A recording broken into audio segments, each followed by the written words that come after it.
Diqqat! Bugungi videomiz har bir nafaqakshor uchun, har bir oila uchun o'ta muhim.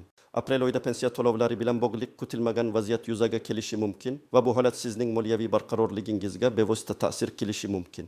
Pensiya jamg'armasi yaqinda bergan rasmiy ogohlantirishida aprel oyida pensiya to'lovlarining ba'zi hollarda kechikishi va oshirilishi esa hamma uchun emasligini bildirdi. Bu ma'lumotni oksirigacha eshitmasdan turib, jiddiy moliyaviy muammolarga duch kelishingiz mumkin. Shuning uchun hoziroq kanalimga obuna bo'ling va videoga like bosing. Bu videoni oila a'zolaringiz, do'stlaringiz bilan ulashing, chunki bu ma'lumot hammaga tegishli. Endi esa muammoning mohiyatiga o'taylik. Avval qanday edi va hozir nima o'zgardi? Odatda nafaqashorlar o'z pensiyalarini har oyning muayyan kunida, masalan oyning 5 sanasi yoki 10 sanasigacha barqaror tarzda olib kelishardi. Bu jarayon yillar davomida aniq va tushunarli mexanizmga ega edi. Pensiyalar bank kartalariga yoki pochta orqali aniq bir jadval asosida yetkazilardi. Pensiya oshishlari esa odatda yilning boshida yoki maxsus qarorlar asosida e'lon qilinardi va bu oshishlar ko'pincha barcha nafaqaqa aksho alaga qarakachanda alatal bir itak sho arab shisi il foizda yoki ma'lum bir toifalar uchun qo'llanilardi. Hammasi aniq va tartibli edi. Kutilmagan vaziyatlar kamdan kam uchrar edi. Ammo hozir vaziyat bir o'zgargan ko'rinadi. Pensiya jamg'armasi aprel oyida pensiya to'lovlari bilan bog'liq ba'zi kutilmagan holatlar haqida ogohlantirdi. Gap shundaki, ba'zi pensionerlar uchun pensiya to'lovlari odatdagidan kechroq, ya'ni bir necha kunga cho'zilishi mumkin. Eng muhimi, pensiya miqdorining oshishi har bir temsiliyatdan bir nafaqakshorga bir sil darajada ta'sir qilmasligi yoki ba'zi toifadagi fuqarolar uchun umuman oshmasligi mumkin. Bu umumiy kechikish yoki umumiy oshishning bekor qilinishi emas, balki aniq holatlar va shaxslarga qaratilgan o'zgarishlardir. Bu o'zgarishlarga bir necha sabab bo'lishi mumkin. Birinchidan, yangi hisob-kitob metodologiyalari joriy etilishi mumkin. Ikkinchidan, ma'lumotlar bazalaridagi yangilanishlar yoki qayta tekshiruvlar sababli tizimda vaqtinchalik uzilishlar yuzaga kelishi mumkin. Uchinchidan, byudjetni qayta taqsimlash yoki yangi qonunchilik hujjatlarining kuchga kirishi ham bunga ta'sir qilishi mumkin. Bu kabi o'zgarishlar pensiya jamg'armasiga ma'lumotlarni qayta ishlash, tasdiqlash va to'lovlarni amalga oshirish uchun qo'shimcha vaqt talab qiladi. Shuni unutmangki, bir patetindeda jupat kemakitinena bu aravasa vaziyat endiyat talabaziyati pensiyalar qisqartiriladi degan ma'noni anglatmaydi, balki to'lovlarning teknik jihatdan qayta so'zlanishi yoki ma'lum toifadagi pensionerlarga nisbatan individual yondashuvning qo'llanilishidir. Endi esa batafsilroq tahlil qilamiz. Kim tashvishlanishi kerak va kim uchun bu o'zgarishlar jiddiy ta'sir ko'rsatmasligi mumkin. Bu bo'limda bir nechta aniq hayotiy misollar bilan vaziyatni yanada tushunarli qilib beraman. Kimlar tashvishlanishi kerak? Ya'ni pensiya kechikishiga duch kelishi mumkin bo'lganlar. Birinchi navbatda pensiya holati yaqinda o'zgargan fuqarolar. Masalan, ishlaydigan pensioner statusidan ishlamaydigan pensioner statusiga o'tganlar yoki aksincha yaqinda pensiya oluvchi bo'lgan yangi pensionerlar, shuningdek yashash joyini yoki propiskasini o'zgartirganlar. Bu kabi o'zgarishlar pensiya jamg'armasi tizimida qayta ro'yxatdan o'tishni va ma'lumotlarni yangilashni talab qiladi. Bu jarayon bir necha kunga cho'zilishi mumkin. Misol bir kechikish. Marhum Ahmad aka 75 yoshda. Uning pensiyasi har doim oyning 7 sanasida bank kartasiga tushardi. Lekin martoyida u uy manzili o'zgarganini pensiya jamg'armasiga xabar qildi. Uning yangi manzili Toshkent shahrining boshqa tumanida bo'lganligi sababli pensiya jamg'armasi uning ma'lumotlarini bir tumandan boshqa tumanning bazasiga o'tkazishi kerak edi. Aprel oyida uning pensiyasi bir necha kunga kechikishi mumkin, chunki tizimda yangi manzil bilan bog'liq ma'lumotlar qayta ishlanayotgan bo'ladi. U pensiyasini 10 sanadan olishi mumkin. Chunki ma'lumotlar bazasida yangilanishlar bo'lgan. Bu holatda bank yoki pochta bo'limi ham pensiyani qayta yo'naltirish yoki ma'lumotlarni tasdiqlash uchun qo'shimcha vaqt talab qiladi. Chunki har bir bank operatsiyasi ma'lumotlar bazasining aniqligiga asoslanadi. Agar Ahmad akaning ma'lumotlari to'liq yangilanmagan bo'lsa, bank to'lovni avtomatik ravishda bloklashi yoki pensiya jamg'armasiga qaytarishi mumkin. Bu esa to'lovni yanada kechiktiradi. Ikkinchidan, yaqinda qo'shimcha hujjatlarni topshirganlar yoki pensiya ishini qayta ko'rib chiqishni so'raganlar ham kechikishga duch kelishi mumkin. Masalan, qaramog'ida bo'lgan shaxslar soni o'zgarganligi sababli pensiya miqdorini qayta hisoblashni so'raganlar. Misol, ku kechikish. Oysha opa 68 yoshda uzoq yillar davomida davlat tashkilotida ishlagan va o'z pensiyasini har oyning 5 sanasida olardi. Fevral oyida u qaramog'ida bo'lgan nogiron bolasi borligi sababli pensiyasini oshirishga ariza topshirgan. Bu ariza sababli uning pensiya hujjati pensiya jamg'armasi mutaxassislari tomonidan qayta ko'rib chiqilishi, bolaning nogironligi bo'yicha hujjatlar tekshirilishi va pensiya miqdori qayta hisoblanishi kerak bo'ladi. Bu jarayon odatda bir muncha vaqt oladi. Shuning uchun aprel oyida to'lov bir necha kunga cho'zilishi mumkin. Chunki qo'shimcha ma'lumotlar tekshiriladi va qayta hisob kitoblar amalga oshiriladi. Tizimda avval hisob kitoblar bekor qilinib, yangi ma'lumotlar asosida hisob kitoblar kiritilayotgan paytda vaqtinchalik kechikishlar kuzatiladi. Uchinchidan, ayrim turdagi pensiyalar, masalan, nogironlik pensiyalari qayta tibbiy ko'rikdan o'tishni talab qiladi. Agar tibbiy ko'rik natijalari yaqinda o'zgargan bo'lsa yoki hali pensiya jamg'armasiga to'liq yetib kelmagan bo'lsa to'lov kechikishi mumkin. Oila boquvchisini yo'qotganlik pensiyasi oluvchilar ham oilaviy holatida o'zgarishlar bo'lganda, masalan, qaramog'idagi shaxs yoshi kattalashib qaramog'idan chiqqanda shunday holatga tushishi mumkin. Kimlar pensiya o'shishini olmasligi yoki boshqalardan farqli o'shishga duch kelishi mumkin. Birinchidan, o'tgan oylarda allaqachon bir maxsus sababga ko'ra pensiya oshirishini olganlar.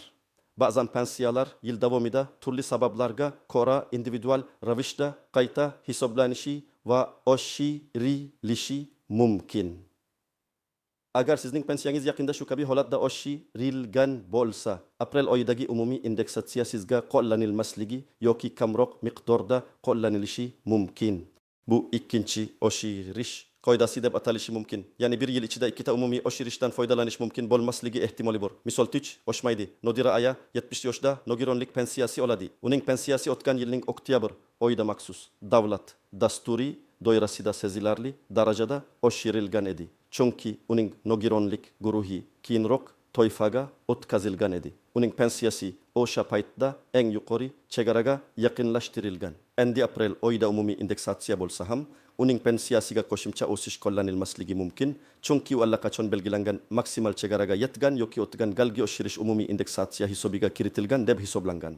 Ba'zi qonunlarda bir yilda faqat bir marta pensiyani indeksatsiya qilish yoki oshirish nazarda tutilgan bo'lishi mumkin. Shuning uchun Nodira ayaning pensiyasi shu yilgi umumiy oshirishdan chetda qolishi kutiladi. Ikkinchidan, pensiyasi allaqachon qonun bilan belgilangan maksimal chegaraga yetgan fuqarolar. Pensiyalarning yuqori chegaralari mavjud bo'lib, agar sizning pensiyangiz shu chegaraga yetgan bo'lsa, har qanday keyingi indeksatsiya sizga ta'sir qilmasligi mumkin, chunki u qonuniy maksimal miqdorga qasam to dan endan ama o shat ishibiti tip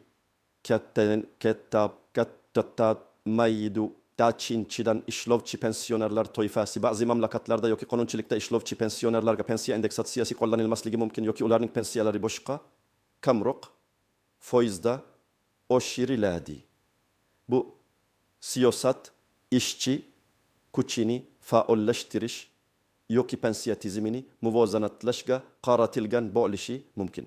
Agar siz nafaqada bo'lsangiz va rasmiy ravishda ishlashda davom etayotgan bo'lsangiz, sizning pensiyangiz umumiy oshirishdan chetda qolishi yoki kamroq oshishi mumkin. Misol fat noxush oshish. Rustam aka 65 yoshda nafaqada.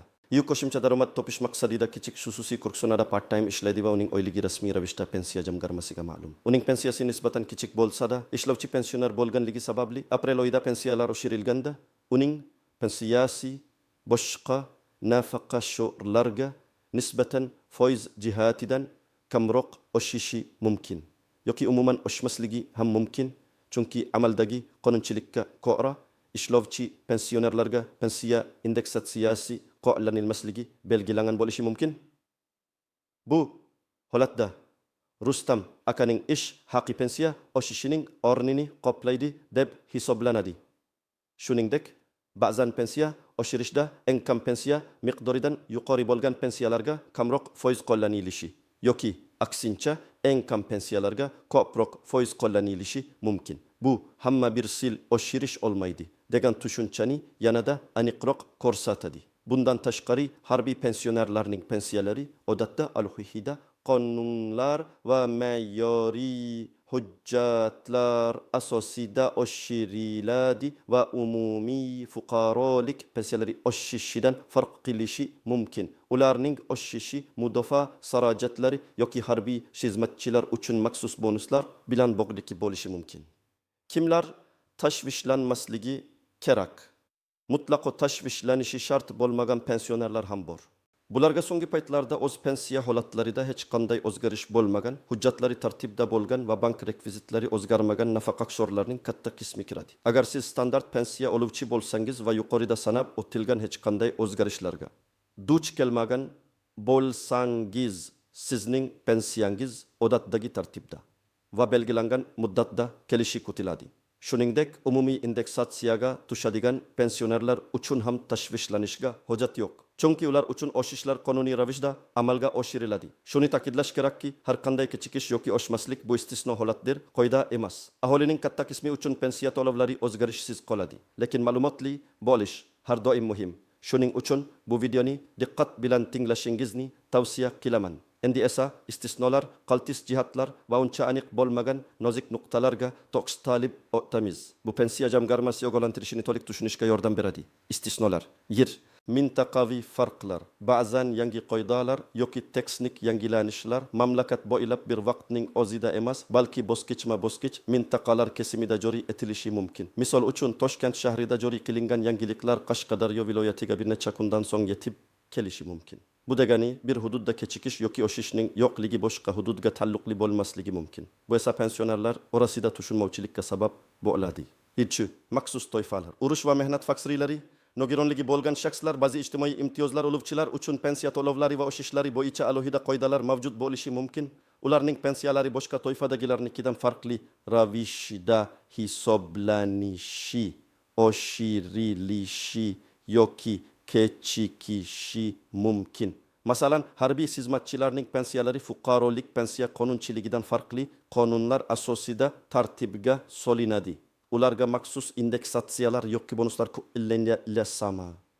Nelan ilan elle yan ishay yan taba yachtumam matuma bum nim ka kin ning yama yok ki ya aksincha umumiy oshirishlar ularga taalluqli bo'lmasligi mumkin. Uchinchi, teknik nosozliklar, ba'zan kechikishlar shaxsiy holatlar bilan bog'liq bo'lmasdan faqatgina teknik sabablarga ko'ra yuzaga kelishi mumkin. Bu pensiya jamg'armasining aksborot tizimidagi vaqtinchalik satoliklar, serverlarning haddan tashqari yuklanishi, dasturiy ta'minotdagi nosozliklar yoki bank tizimining teknik ishlari tufayli yuzaga kelishi mumkin. Bu kabi holatlarda muammo markazlashgan holda tezda bartaraf etiladi va to'lovlar 1-2 kunda amalga oshiriladi. Qaltis jihatlar va kutilmagan vaziyatlar bitta maddamma noto'g'ri ma'lumotlar tarqalishi, rasmiy ma'lumotlar tarqalishidan qora mishmishlar va noto'g'ri ma'lumotlar tezroq tarqalishi mumkin. Bu asossiz vahima va tashvishga sabab bo'ladi. Har doim rasmiy va ishonchli manbalardan olingan ma'lumotlarga tayaning. Firibgarlar bunday vaziyatdan foydalanib, firibgarlar pensionerlarning naqd puli yoki bank kartasi ma'lumotlarini o'g'irlashga urinishi mumkin. Sizning pensiyangiz kechikyapti, uni tuzatish uchun kartangiz raqamini yoki pin kodingizni yuboring. Kabi xabarlarga aslo ishonmang. Pensiya jamg'armasi yoki banklar sizdan hech qachon bunday ma'lumotlarni so'ramaydi. Hujjatlarning to'liq emasligi. Agar sizning pensiyangiz qayta qo'rib chiqish jarayonida bo'lsa va pensiya jamg'armasi tomonidan so'ralgan ba'zi hujjatlar hali to'liq taqdim etilmagan bo'lsa, bu kechikish muddatini sezilarli darajada uzaytirishi mumkin. Hujjatlarning to'liqligi va o'z vaqtida topshirilishi juda muhim. Nozik va uncha aniq bo'lmagan nuansiz avtomatlashtirilgan va qo'lda tekshirish, ko'pgina pensiya to'lovlari avtomatlashtirilgan tizim orqali amalga oshiriladi. Biroq agar ma'lum bir holatda, masalan, manzil o'zgarishi, yangi qaramoqdagining qo'shilishi yoki pensiya turining o'zgarishi, Kolda yani mutaxassis tomonidan tekshirib zarur bo'lsa, bu to'lov jarayonini sekinlashtiradi. Qo'lda tekshirish ko'proq vaqt talab qiladi va inson omilining ta'siri tufayli ba'zan xatoliklarga ham sabab bo'lishi mumkin. To'ton zalmat tashim tan bank ishlov berish muddatlari pensiya jamg'armasi mablag'ni bankka o'tkazganidan so'ng ham bankning o'zi bu mablag'ni individual hisob raqamlariga o'tkazish uchun 2 kun qo'shimcha vaqt olishi mumkin. Bu ayniqsa dam olish kunlariga yoki bayramlarga to'g'ri kelsa, muddat yanada cho'zilishi mumkin. 3. Pensiya ta'tili yoki hisobga olish. Ba'zi pensiya tizimlarida avvalgi oylarda ortiqcha to'langan mablag'lar yoki satolar yangi o'sishga qarshi hisobga olinishi mumkin. Natijada nafaqaxo'rga pensiya oshmagandek tuyulishi mumkin. Bu holatda pensiya jamg'armasidan batafsil tushuntirish talab qilish juda muhimdir. Masalan, agar sizga oldinroq sato hisobiga ortiqcha pensiya to'langan bo'lsa, bu summa keyingi oyning pensiyasidan ushlab qolinishi mumkin. Agar bu keyingi oy umumiy pensiya oshishi bilan birga kelgan bo'lsa, siz oshgan pensiyani olmasligingiz yoki hatto kamroq olishingiz mumkin. Bu vaziyatda albatta pensiya jamg'armasiga murojaat qilish va aniqlik kiritish lozim.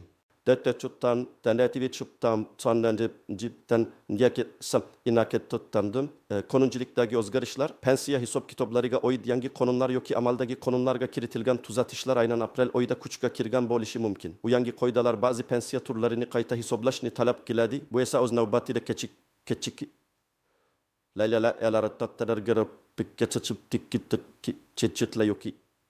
o'shishlarning turlicha bo'lishiga olib keladi. Har bir yangi qonun hujjatining kuchga kirishi pensiya jamg'armasi uchun katta hajmdagi ma'lumotlarni qayta ishlashni anglatadi. Endi esa eng muhim qismga, ya'ni amaliy maslahatlarga o'tamiz. Agar siz yuqorida keltirilgan muammolardan biriga duch kelsangiz, nima qilishingiz kerak, qanday qadamlar qo'yishingiz kerak? Birinchi qadam, vahimaga tushmang. Pensiya jamg'armasi ogohlantirish berganiga qaramay. Bu holat jiddiy sato yoki mablag'larning yo'qolishi emas, balki asosan texnik yoki ma'muriy jarayonlar bilan bog'liq. Odatdagi pensiya to'lov sanasidan keyin 3 kun kutib turing.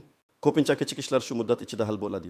Ikkinchi qadam, avvalo rasmiy manbalarni tekshiring. Pensiya jamg'armasining rasmiy veb-saytiga kiring, ularning ijtimoiy tarmoqlardagi sahifalarini kuzating yoki ishonchli yangiliklar portallaridagi rasmiy xabarlarni o'qing. Mish-mishlarga ishonmang. Rasmiy manbalar har doim eng to'g'ri va eng so'nggi ma'lumotlarni beradi. 3. qadam. Agar pensiyangiz odatdagi muddatdan 5 kun o'tib ham kelmasa, bankingizga qo'ng'iroq qiling. Agar pensiyani bank kartasiga olsangiz, bankning ishonch telefoniga qo'ng'iroq qilib, sizning hisob raqamingizga pul o'tkazmalari bo'lgan-bo'lmaganligini so'rang. Ba'zan pul bankka tushgan bo'ladi, lekin SMS xabar kelmaganligi sababli siz bundan bek xabar bo'lishingiz mumkin.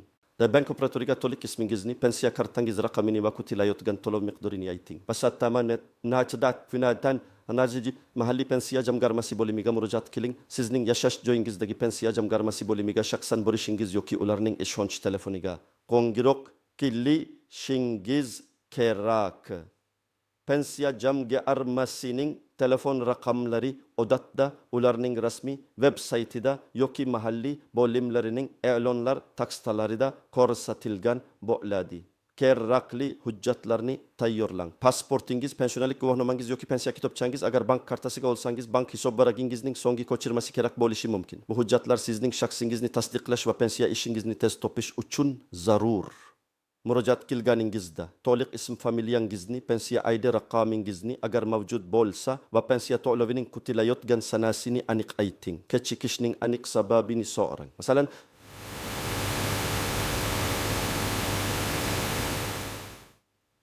pensiya odatda oyning X sanasida kelardi. Hozir X sana bo'ldi, lekin pensiyam tushmadi.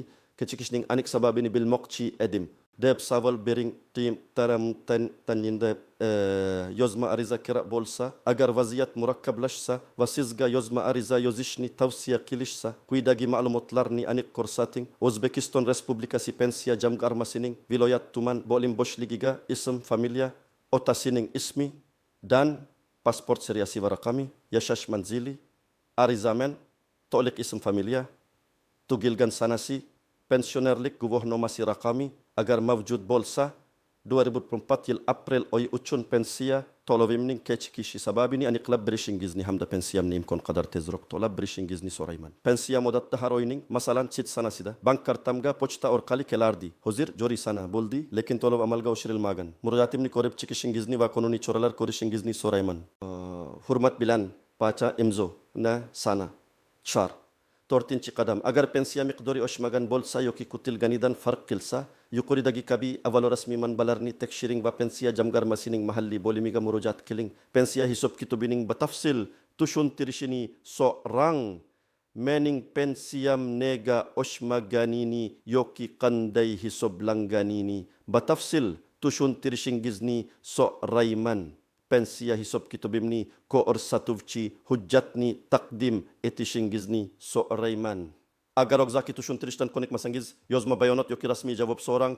Bu kelajakda ehtimoliy muammolarni hal qilishda sizga yordam berishi mumkin. Shunday qilib, aziz do'stlar, aprel oyida pensiya to'lovlari bilan bog'liq ba'zi o'zgarishlar kutilmoqda. Asosiysi, vahimaga tushmasdan vaziyatga ongli yondashish va kerak bo'lsa, yuqorida aytilganidek tegishli idoralarga murojaat qilish. Unutmang, pensiya jamg'armasi bu holatda sizga yordam berishga majbur. Siz bu borada qanday fikrdasiz? Pensiyangizning kechikishi yoki oshmasligi haqida sizda qanday ma'lumotlar bor? Ehtimol sizda shu kabi vaziyatlarga duch kelgan tajriba bordir. Izohlarda o'z fikrlaringizni yozib qoldiring. Bu videoni foydali deb topgan bo'lsangiz, albatta like bosing va kanalimga obuna bo'ling. Toki muhim ma'lumotlarni o'tkazib yubormang. Kelgusi videolarda ko'rishguncha sog' bo'ling.